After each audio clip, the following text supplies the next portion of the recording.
인도하심으로 2월 4일 화요일 새벽 하나님 앞에 예배 드리겠습니다. 은혜로우신 우리 주 하나님, 오늘도 우리를 주님 품으로 불러주시고 예배를 통하여 또 주의 말씀을 통하여 우리를 깨끗게 하시며 주님 품으로 가까이 부르심을 감사드립니다. 우리 하나님, 오늘도 예배를 통해서 거룩하여지고 또 주님 닮아가는 저희들 되게 하여 주옵소서. 예수님 이름으로 간절히 기도드리옵나이다. 아멘. 우리 사도신경 고백드리겠습니다. 전능하사 천지를 만드신 하나님 아버지를 내가 믿사오며 그 외아들 우리 주 예수 그리스도를 믿사오니 이는 성령으로 잉태하사 동정녀 마리아에게 나시고 본디오 빌라도에게 고난을 받으사 십자가에 못 박혀 죽으시고 장사한 지 사흘 만에 죽은 자 가운데서 다시 살아나시며 하늘에 오르사 전능하신 하나님 우편에 앉아 계시다가 저리로서 산 자와 죽은 자를 심판하러 오시니라. 성령을 믿사오며 거룩한 공예와 성도가 서로 교통하는 것과 죄를 사하여 주시는 것과 몸이 다시 사는 것과 영원히 사는 것을 믿사옵나이다. 아멘. 우리 찬송가 341장 우리 함께 찬송하겠습니다. 341장입니다.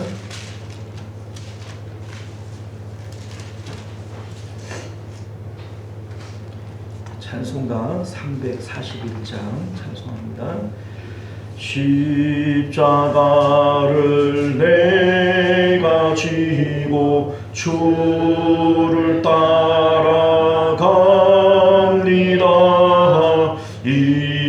이제부터 예수로만 나의 보배 삼겠네.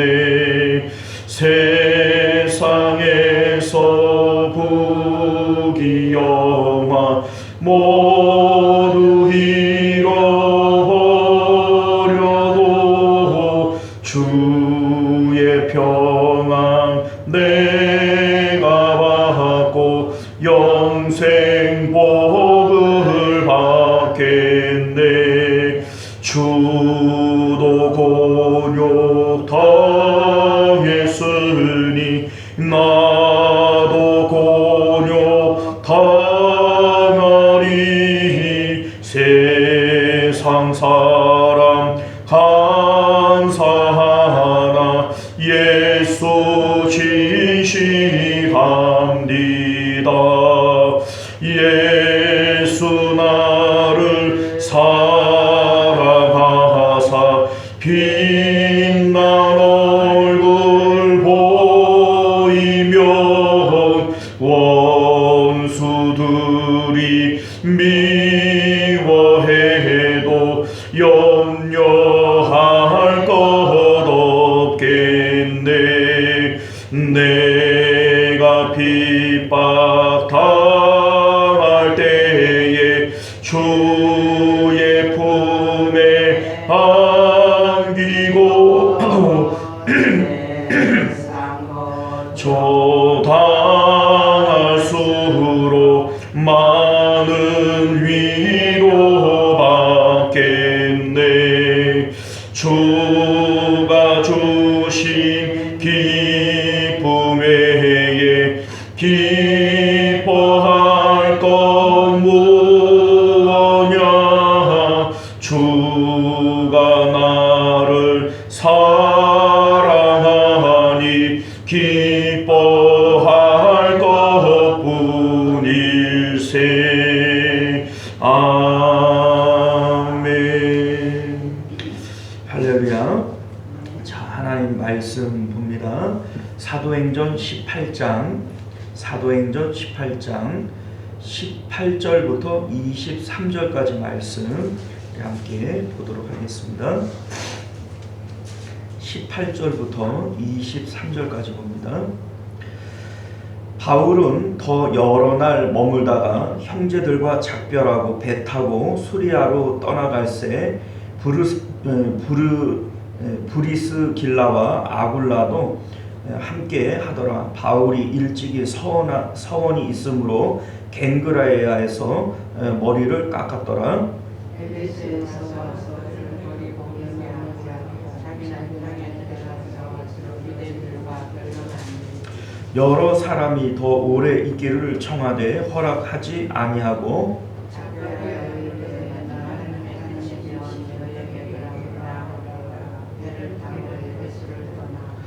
가이사랴에 상륙하여 올라가 교회의 안부를 물은 후에 안디옥으로 내려가서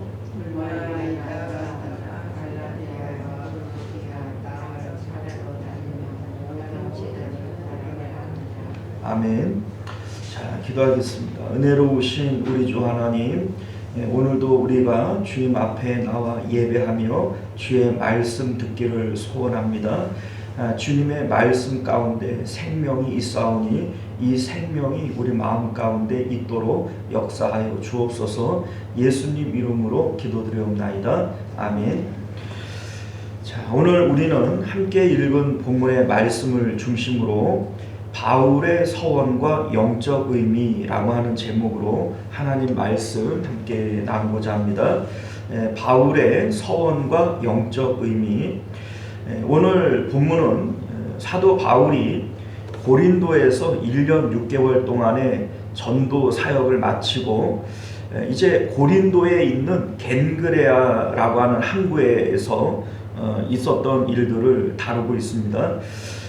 이제 사도 바울의 그 계획은 2차 전도 여행을 마치고 이제 그 겐그레아에서 배를 타고 가이사랴로 가려고 합니다. 이제 가이사랴는 예루살렘에 올라가기 위해서 내리는 항구가 되어져요. 그러니까 이제 공식적으로 고린도의 사역으로 2차 전도 여행이 마무리가 되어지는 것이고, 이제 선교 보고를 위해서 예루살렘으로 올라갔다가 이제 다시 안디옥으로 가서 3차 전도 여행을 준비하게 될 겁니다. 자, 근데 뭐 그 과정 가운데 겐그레아에서 가이사랴까지 직행하는 것이 없기 때문에 에베소에 잠깐 들리게 되어져요. 그리고 그곳에서도 전도를 잠깐 하게 되어지지만 이것은 뭐 공식적인 그러한 전도의 내용이 아니라 그곳에 머물렀을 때 잠시 복음을 전했고, 또 사람들이 그곳에서 머물러 복음을 더 전해달라 이런 요청이 있지만 하나님이 허락하시면 다음에 너희들에게 들리겠다, 이제 이런 얘기를 하고 떠나게 되어지고 3차 전도 여행 때 이 에베소를 본격적으로 전도하게 되어집니다. 자, 그러니까 오늘 이 고린도에서의 사역이 2차 전도 여행의 공식적인 마무리다, 이렇게 볼 수 있는데, 사도 바울은 이 2차 전도 여행을 통해서 한 가지 진리를 깨닫게 되어지고 이 진리에 맹약을 하는 이러한 의식을 행하게 되어져요. 그 내용이 18절에 나와 있는데, 바울이 일찍이 서원이 있으므로 겐그레아에서 머리를 깎았다, 이렇게 되어져 있습니다. 자, 이 서원이라고 하는 것은 일종의 맹세가 되어집니다. 내가 하나님 앞에 뭔가 맹세할 일이 있을 때 서원하게 되어지게 되는 거죠. 바울이 고린도에 있을 때 뭔가 맹세할 일이 있었고, 그러한 일을 통해서 서원의 서원하는 이런 어떤 규정을 행했고, 그 규정이 마무리가 되어지면서 머리를 깎은 것이다, 이 얘기가 되어지는 것이죠. 자, 우리 이제 고린도에서 사도 바울이 했던 맹세가 뭐냐, 사도 바울이 뭔가 서원할 때 어떤 맹세했던 내용들이 있을 건데, 그것은 고린도전서 2장 2절을 보면 이렇게 되어져 있어요. 내가 너희 중에서 예수 그리스도와 그가 십자가에 못 박히신 것 외에는 아무것도 알지 아니하기로 작정하였습니다. 이제 내가 십자가 외에는 아무것도 알지 않기로 내가 맹세한다. 이것이 사도 바울이 고린도에서 맹세했던 내용이고 이것을 토대로 서원하고 의식을 행한 것이다. 이렇게 볼 수가 있는 것이죠. 자, 사도 바울은요, 앞서 아덴에서 처절한 실패를 맛봤어요. 그리고 영적 슬럼프가 왔고, 그리고 이 마게도냐로 보냈던 실라와 디모데를 통해서 이 십자가의 위력이 무엇인지를 다시 깨닫게 되어지고 위로를 얻게 되어집니다. 이름으로써 고린도에서의 후반기 사역은 상당히 능력 있는 이러한 사역을 하게 되어지는데, 이를 통해서 사도 바울은 나는 이제는 십자가밖에는 이제 알지 않기로 내가 작정을 했다. 우리 이제 아덴에서는 자신의 철학과 여러 가지 지식으로 전도를 했잖아요. 나름대로 나 참 설교 잘했다 이런 생각을 가졌을 텐데, 십자가가 빠져있는 그 사역 가운데에는 열매가 없었던 것을 보게 된 것이죠. 자, 그러나 마게도냐를 통해서 전해져 오는 소식들은 이들에게는 십자가밖에는 주어진 게 없어요. 그러나 이들이 많은 환난과 어려움 가운데에도 이 십자가를 든든히 붙들고 있더라 라고 하는 이 소식을 통해서 십자가밖에는 없구나, 이것을 깨닫게 되어진 것이고, 사도 바울은 나 이제 십자가 외에는 아무것도 알지 않기로 내가 작정했다 라고 하는 것이 고린도에서 얻게 되어진 교훈이라는 겁니다. 그리고 이 교훈을 통해서 하나님 앞에 맹약의 서원을 하게 된 것이고, 이 서원은 우리 이제 민수기 6장에 보게 되어지면 나실인의 서원이 있어요. 이 나실인의 서원을 이 바울이 행한 것이다 이렇게 보여집니다. 왜냐하면 머리를 깎았다라고 하는 이 내용이 바로 그것과 부합되어지기 때문인 것이죠. 나실인이라고 하는 것은 하나님께 거룩하게 구별된 자, 하나님 앞에 바쳐진 자라고 하는 의미를 담고 있습니다. 성경을 보게 되어지면 삼손이 나실인이었고, 또 사무엘이 나실인이었어요. 이와 같은 나실인의 규정을 지키기 위해서는 성경은 세 가지 맹약을 지키게 하는데, 그 첫 번째가 뭐냐면 포도주나 독주 혹은 포도나무에서 난 소사는 어떤 것도 먹지 말라.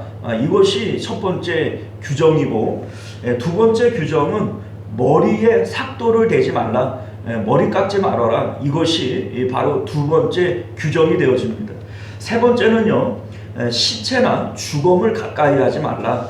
이것이 세 번째 규정이 되어지는데, 설령 부모나 형제가 죽었다 할지라도 나실인은 그 장례에 참여하지 않습니다. 그것이 하나님 앞에 바쳐진 나실인의 규정이 되어지는 것이죠. 하나님께서 나실인 규정을 통해서 이 세 가지를 금하게 하신 이유는 특별한 영적 의미가 있기 때문에 그런 거예요. 첫 번째, 포도주나 독주를 먹지 못하게 하는 것은 육체를 통하여 얻는 기쁨을 포기하라 라고 하는 의미를 담고 있습니다. 우리 이제 가나의 혼인 잔치에 포도주가 떨어졌을 때 이 큰일 났다 이렇게 얘기를 하잖아요.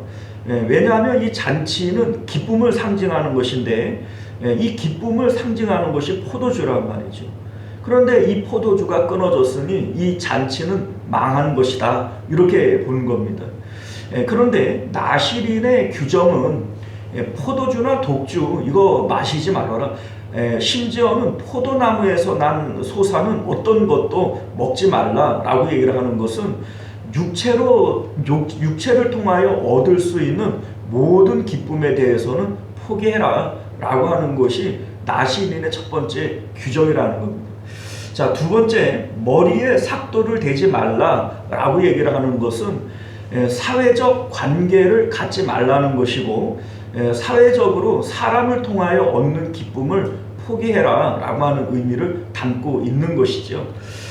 고린도전서 11장 14절을 보면 사도 바울 자신이 머리를 깎지 않는 것이 어떤 의미인지를 우리에게 얘기하고 있는데, 만일 남자에게 긴 머리가 있으면 자기에게 부끄러움이 되는 것을 본성이 너희에게 가르치지 아니하느냐, 이렇게 얘기를 합니다.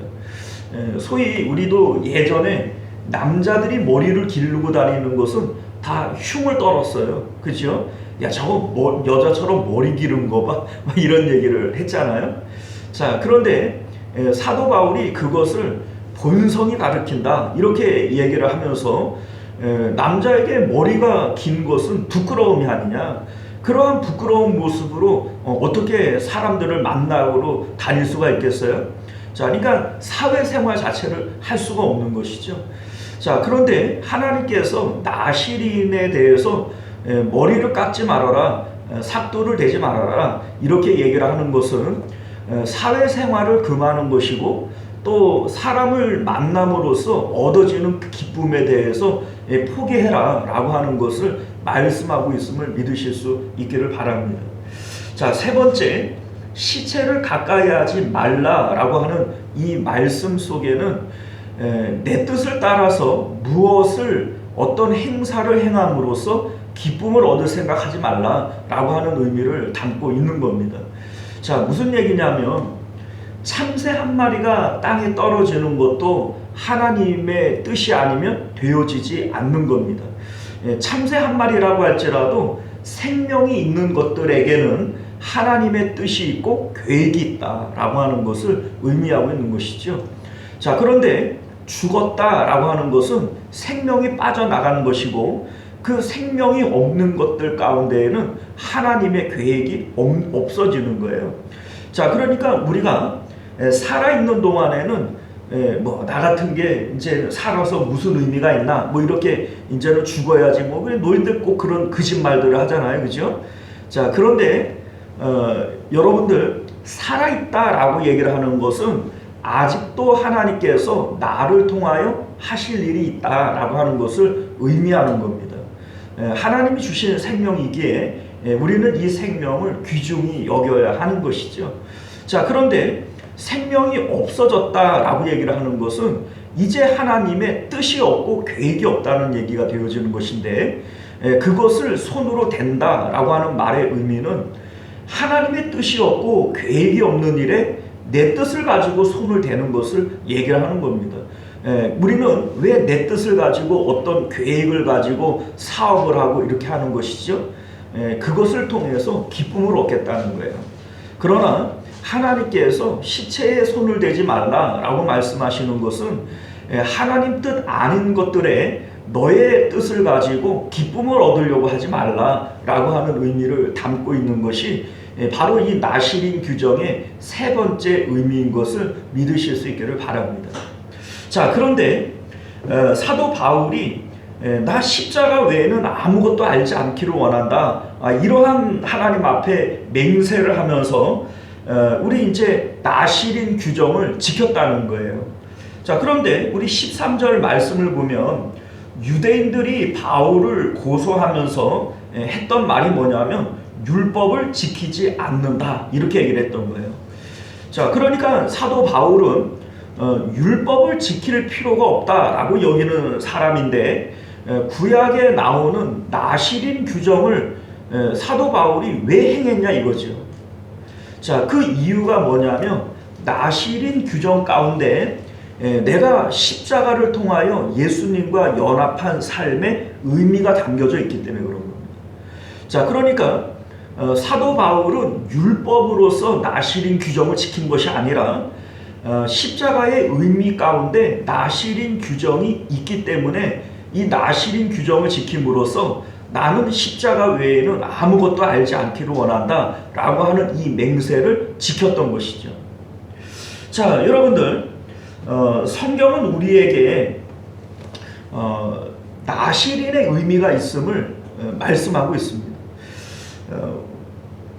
로마서 12장 1절 말씀을 보게 되어지면 그러므로 형제들아 내가 하나님의 모든 자비하심으로 너희를 권하노니 너희 몸을 하나님이 기뻐하시는 거룩한 산 제사로 드리라.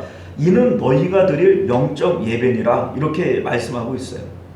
자, 너희 몸을 하나님이 기뻐하시는 산 제물로 드리라 라고 하는 이 말씀 속에 나실인의 의미가 있는 거예요.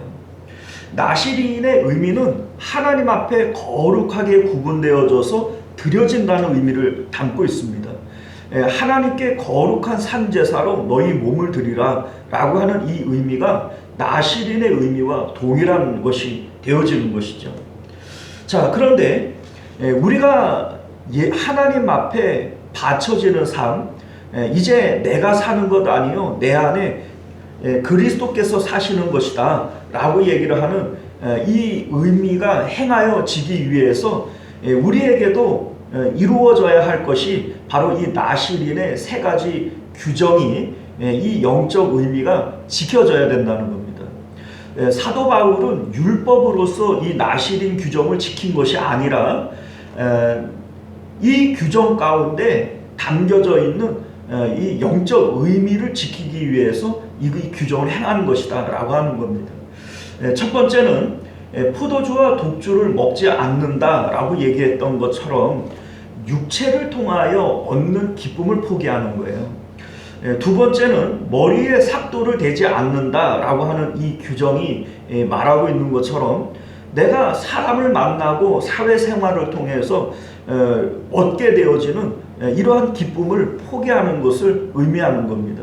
세 번째는 시체를 가까이 하지 않는다 라고 하는 이 의미 속에 담겨져 있는 것과 같이 하나님의 뜻이 아닌 것들을 내가 손을 대고 사업을 함으로써 내가 기쁨 얻지 않겠다 라고 하는 것이 바로 이 세 번째 의미 가운데 숨겨져 있는 내용이라는 것이죠. 자, 여러분들 우리는 필연적으로 육체를 가지고 살아감으로써 육체 가운데 담겨져 있는 이런 죄를 쫓아갈 수밖에 없는 것이 바로 사람들입니다. 사도 바울이 로마서 7장 24절에서 오라 나는 곤고한 사람이로다 이 사망의 몸에서 누가 나를 건져내랴 이러한 말씀을 하게 되어집니다. 이 사망의 몸에서 누가 나를 건져내랴 이 말씀의 의미는 육체를 가지고 있음으로써 어쩔 수 없이 죄 가운데 빠져 살 수밖에 없는 사람의 나약함에 대해서 말씀하고 있는 겁니다. 우리는 나도 모르게 육체를 통하여 기쁨을 얻으려고 하는 거예요. 이것이 포도주의 의미가 되어집니다. 사람을 만나고 사람을 통하여 위로를 얻으며 기쁨을 얻으려고 하는 것이 사람인 것을 말씀하고 있는 것이고 내가 뭔가를 함으로써 뭔가를 이룸으로써 그것을 통하여 기쁨을 얻으려고 하는 것이 사람인 것을 말씀하고 있는 거예요. 그러나 하나님 앞에 구별되어져서 드려지는 나실인이라면 이러한 세 가지의 기쁨들을 포기해야 된다라고 하는 것을 말씀하고 있는 것이 바로 나실인의 규정이고 이것이 바로 십자가의 의미인 것을 여러분들 믿으실 수 있기를 바랍니다. 우리 이제 베드로 사도가 우리들에 대해서 이런 얘기를 합니다. 왕 같은 제사장들이요 거룩한 나라요 그의 소유된 백성이다. 우리가 제사장이고 그의 소유된 백성이라면 이제 우리는 하나님 앞에 바쳐진 인생이 되어지는 거예요. 그래서 이제 내가 사는 것이 아니라 이제 나는 주님과 함께 십자가에서 죽은 것이고 이제 내가 사는 것은 내 안에 그리스도 사시는 것이다. 주님께서 사시는 것이다 라고 고백을 하는 겁니다. 그러한 의미에서 사도 바울이 너희 몸을 거룩한 산 제사로 하나님 앞에 바쳐야 된다 이런 말씀을 하시는 것이고 이러한 의미가 구약의 나실인의 의미 가운데 담겨져 있는 겁니다. 자, 그런데 여러분들 우리가 이런 얘기를 듣다가 보면 이런 생각이 들어요. 그러면 예수님을 믿는다라고 하는 것은 이 세상에서 더 이상 기쁨을 구하지 않는 것이냐, 세상 가운데 더 이상 기쁨이 있어서는 안 되는 것이냐? 네, 그렇습니다. 그게 맞습니다. 자, 여러분들 우리가 좀 전에 불렀던 찬송가 341장 가사 가운데 이제부터 예수로만 나의 보배 삼겠네. 이게 무슨 뜻이에요? 예수님만이 이제 나의 기쁨이 되어진다는 뜻이에요. 내가 이 세상 가운데 사람을 통하여 기쁨을 얻고 육체를 통해서 기쁨을 얻고 내가 뭔가를 함으로써 기쁨을 얻으려고 한다면 나는 세상 가운데 살아가는 자이지 십자가를 지고 주님 따라가는 제자는 아니라는 것을 성경이 우리에게 말씀하고 있음을 믿으실 수 있기를 바라요. 사도 바울이 나 이제 십자가 밖에는 아무것도 알지 않기를 원한다 라고 얘기를 하면서 나시린의 이 규정을 지킨 것은 바로 이 나시린의 규정 가운데 십자가의 의미가 숨겨져 있기 때문인 것을 믿으실 수 있기를 바랍니다. 자, 여러분들, 솔로몬은 잠언서 20장 가운데 이 세상에서 기쁨을 얻으려고 하는 것이 얼마나 어리석은 일이냐라고 하는 일에 대해서 말씀하고 있습니다.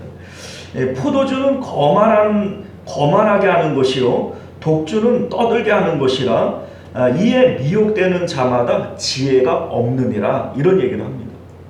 자, 여기에 말하는 이 포도주와 독주가 바로 나시린의 규정 가운데 금했던 내용인 것이고 이 세상의 기쁨을 얘기를 하는 겁니다. 그런데 이러한 것들을 구하는 자는 지혜가 없는 것이다, 이렇게 얘기를 하는 것이죠. 그 지혜로운 게 아니라는 겁니다.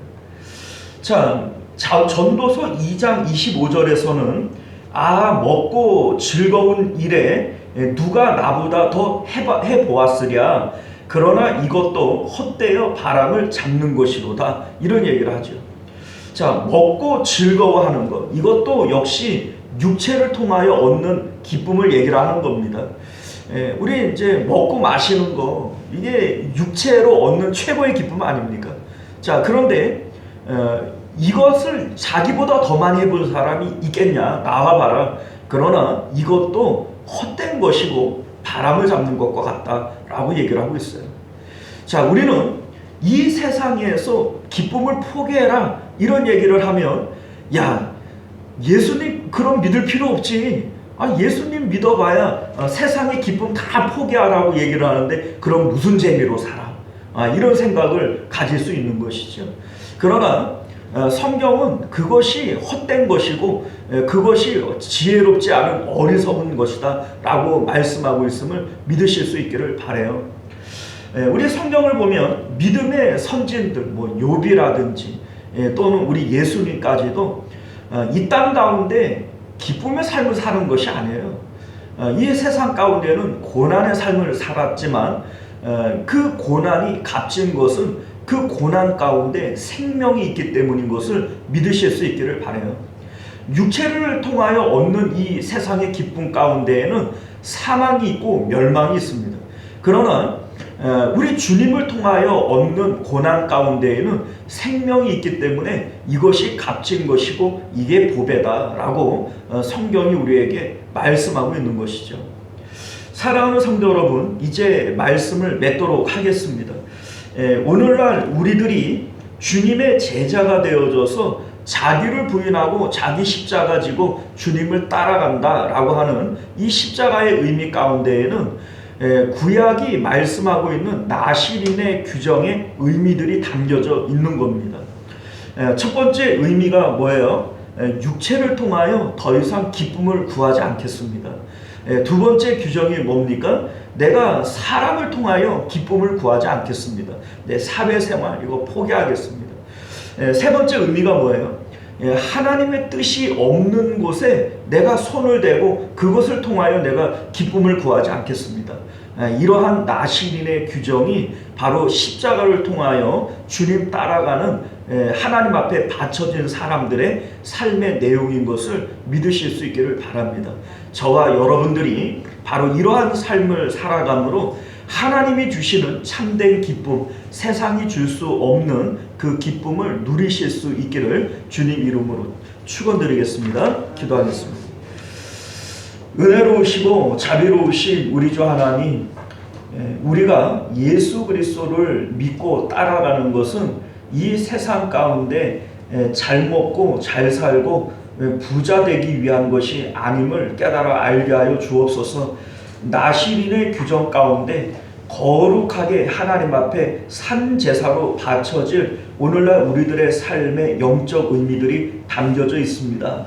하나님, 육체를 통하여 기쁨을 구하지 않고 사람을 통하여 기쁨을 구하지 않고 하나님의 뜻이 아닌 것에 손을 대어 기쁨을 구하지 않겠다라고 하는 이 세 가지 나시린의 규정 가운데 십자가를 지고 주님 따라가는 사람들의 영적 의미들이 담겨져 있음을 깨닫게 하시고 오늘도 주님 통하여서만 나의 기쁨 삼고 살아가는 저희들 되게 하여 주옵소서. 거룩하신 우리 주 예수님 이름으로 간절히 기도드리옵나이다. 아멘. 우리 주기도문으로 예배를 마치도록 하겠습니다. 하늘에 계신 우리 아버지여, 이름이 거룩히 여김을 받으시오며 나라가 임하시오며 뜻이 하늘에서 이룬 것 같이 땅에서도 이루어지이다. 오늘 우리에게 일용할 양식을 주시옵고 우리가 우리에게 죄 지은 자를 사하여 준 것 같이 우리 죄를 사하여 주시옵고 우리를 시험에 들게 하지 마시옵고 다만 악에서 구하시옵소서. 나라와 권세와 영광이 아버지께 영원히 있사옵나이다. 아멘. 자, 우리 함께 기도하실 때 먼저는 말씀을 기억하시며 기도하실 수 있기를 바라겠고요. 또 나라와 민족을 위해서, 또 우리 교회를 위해서, 또 가정과 자녀들을 위해서 함께 기도하실 수 있기를 바랍니다. 우리 주여 한번 외치고 기도하겠습니다. 주여, 은혜로우신 우리 주 하나님, 오늘도 우리가 하나님 주시는 큰